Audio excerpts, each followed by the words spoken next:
People should look at you as an entrepreneur more than like the stone guy kind of Right. thing. Because actually starting a company that 5 years in has got the like list of clientele that you have and the projects that you're doing, like you can't do better really in LA.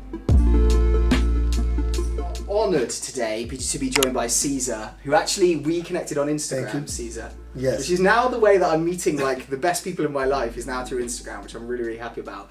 But anyway, guys, welcome to the Edward Hutchinson podcast. We are joined this Monday morning by Cesar, who is the principal of CAD Stoneworks, which I didn't really know that much about until I realised that literally so many of the properties on LA Mansion Tours that we visit, you have done work on. Yes. Which is kind of crazy. Yes. Because the amount of like our listeners out there who have probably watched some of these episodes and been like, oh my God, what is that marble floor? What is this like fireplace? And I feel like you're that like unsung hero who actually creates all this stuff, but doesn't get the big developer like, this is me doing the work kind of name attached to it. Correct. So Cesar, then I came across LA Mansion Tours. Really? I was following you with you knowing that I was following you. Yeah. And one time I told my wife, look, you gotta watch and see this. These guys are promoting the project that we were. So and you were saying like, oh, look at all these.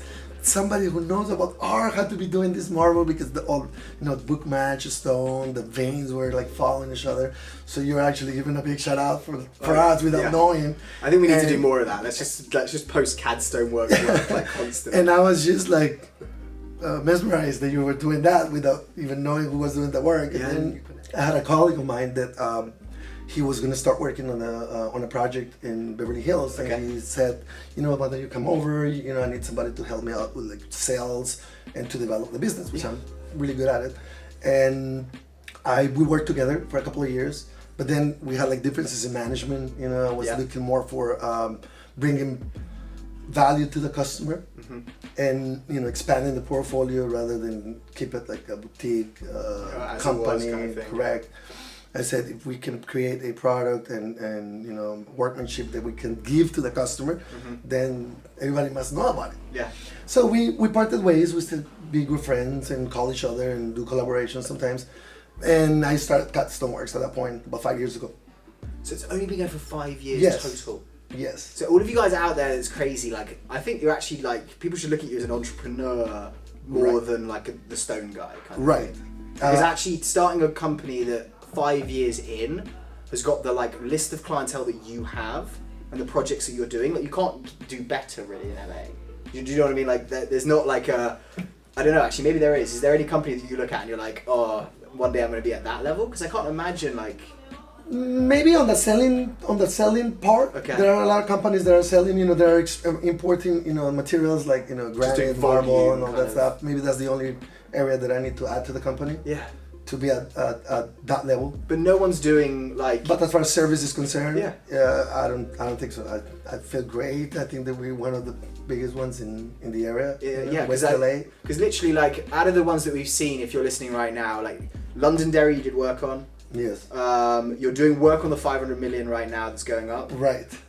You've done work on Hillcrest. Correct. Which is currently 68 million. 68. It was originally a bit more. Yeah, it was a 100 million. 100 million. Yes. I mean, like, it's kind of crazy. And this one Bentley Circle. Oh, that's getting so much attention. I mean, like, because that sold almost really fast. Yes. Because that was 48 million, I think, listed. Million. Yes. But, like, you can't really looking around at other stone companies thinking, oh, one day I'm going to work on projects of that scale, because everyone else in the world isn't building 48 million. It's not. I mean, LA's got expensive properties, but that's kind of crazy. That's like the highest end.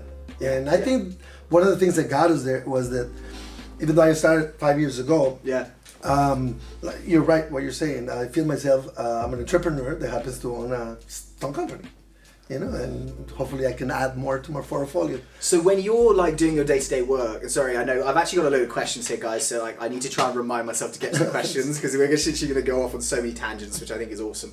But when you're doing the stone work in your business, what element of the business are you enjoying the most? Is it actually like dealing with the customer, getting their kind of reactions, being really pleased with the entire thing and managing all of that? Yes. Or is it like the creative side of the stone, or I suppose it's a mix?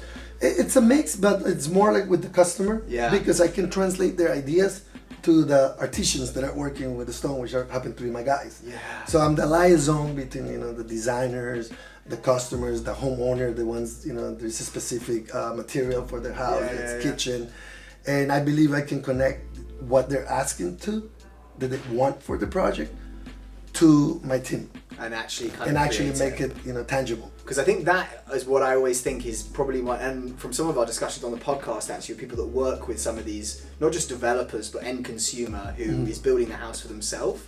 Because they're thinking like, oh, well, I've got this in my head and this is what I think is possible. However, them relaying that to actually getting it done and created, it's like the artist. Right. Everyone says like, oh, you talk to the artist about their artwork or whatever it is. They're not necessarily in like the practical, this is what it takes to get it done. So you're basically that middleman who's like taking the artist's vision and then allowing it to be created by actually putting in the steps that allow that to happen. Correct. Okay. Correct. And then moving to another point, we work with developers for these, high-end projects, and we also work with the end consumer, which is the homeowner. Yeah. And the differences that you have is that when you work with the developer, the developer has already a vision of their project, and they don't deviate as much as what they want. Yeah. Unless architecturally or structurally it's not possibly done. That would be like one of the reasons they will deviate, but most of the times they're already worked out. Because I presume they probably hired an architect that they're paying significant money to, they've got renderings, they've kind of got that vision built out. Correct. But similarly, I suppose they probably are of the mindset where they want something and they want to pay as little as they can so they can make the most amount of money when they resell the property. Correct. So that's like, you've got one side of it, which is dealing with the developer, which is fighting the like spreadsheets and costs. Correct. And they've already decided what they want. But then I suppose on the end consumer, is that more like therapy? Yes, it is more like therapy. You could be a professional therapist. We have when I'm working with a homeowner, we have that in mind. They start with one material, and we have gone to a point where like we install a kitchen, and once it's installed, the homeowner doesn't want it because he didn't have a vision of what he wanted at the beginning. And at the price point and kind of what the wealth level at that point. Correct. It's not like, oh, I've just wasted a ton of money because you're going to rip it out and put a load of stuff in. It's, I want to do it right. Yes. They're like, oh, you know what? I'm not feeling happy about it. I don't think that I can live here for the next 5 years looking at that slab, even though we picked it up. And I said, so what would you suggest? How do you deal with relaying that to your guys who've just put a huge amount of time, effort, work into creating something, and then it's like, we're going to rip that out tomorrow? It's really unfortunate. Yeah. And I can see their expressions, like their facial expressions when I tell them that, because they're really proud that they finished a project and that we're going to move on to the next project. Especially when it's in a house of that scale and they've done like, oh my God, this incredible stone. Well, sometimes you got a $200,000 kitchen. Incomplete, not just the stone, but the full kitchen. Sometimes 500,000. There was a time when we did like a Fendi kitchen, and it was in Homley Hills, and it was $500,000. It had alligator leather covering the drawers and everything. Obviously, that one we didn't demo. I was gonna say, yeah. But we go. You have a whole cruelty to animals side. Yes. As well. People are like, oh my God, you just destroyed this alligator's skin. Right. Yeah. But we had cases where like the kitchen is $250,000. Our work is 50 grand or 60 grand, and the owner comes and says like, we're not satisfied. You need to you can help us demo it.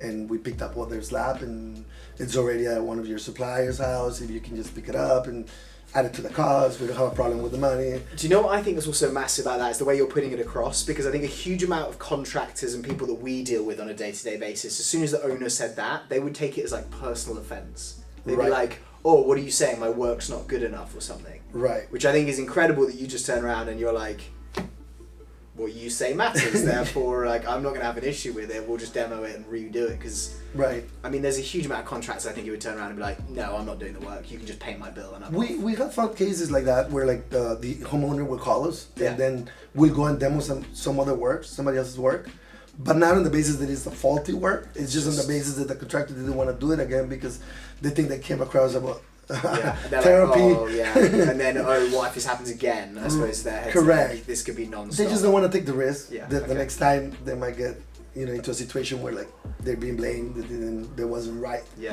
And we usually get there, and I think that's like what differentiates the company Cut Stone from other competitors or other companies out there. I don't pay much attention you know, who's my competitor, who's not. Yeah. We strive to do the best and get better as as the day goes by, as the time goes by. We just better ourselves. If we can better ourselves, you know, with time and be the best we can be, top, yeah. then, you know, we are our own competitors. Yeah.